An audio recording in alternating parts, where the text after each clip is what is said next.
Hey Internet, for this coding project I'm going to show you an HTML with JavaScript for a flipbook or flashcard. So it's on my GitHub, it's also in the pinned comment with the GitHub link and the code as well, provided it fits. It's one single file, so you don't need to read the code right now, you can read it in the pinned comment. I'm just showing you that it's just one single file.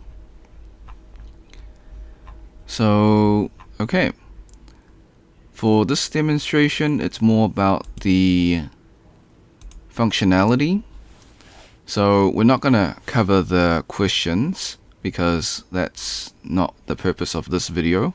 I'll have separate videos on the data structures and algorithm questions for the exams. So we're here to demonstrate that this HTML with JavaScript is a flipbook or flashcard. So it's got a range of categories or groups. So we've got all groups right now.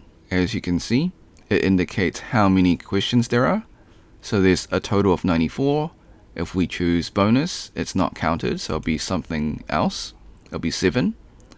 Graphs is 8, and so on and so on. So it tells you how many questions there are.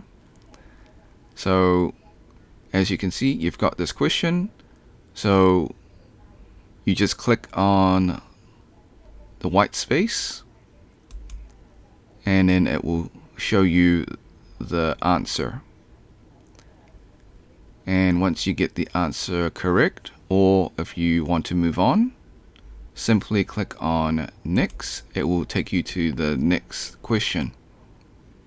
And you can rinse and repeat. Okay. And previous takes you back to the previous question. Okay.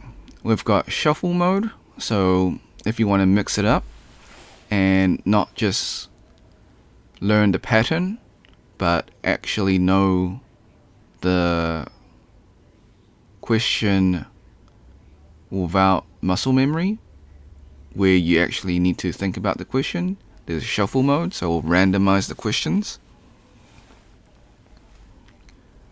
Okay, so that is the flipbook slash flashcard in HTML with JavaScript. Alright, like and subscribe, share with your friends. If you got questions or comments, leave it in the comment section. In the pinned comment, once again, the GitHub link and the code is in the pinned comment. I'll also provide the link to this website if you want to. Alternatively, you just come to the GitHub and just click on the link, or just download the index HTML and you can try it out yourself. Or if you're a data structures and algorithms student or computer science student and you need to study for exams, this might be helpful as well. Okay, like and subscribe. If you want to support me, become a member or drop a super thanks. Until next time, see ya.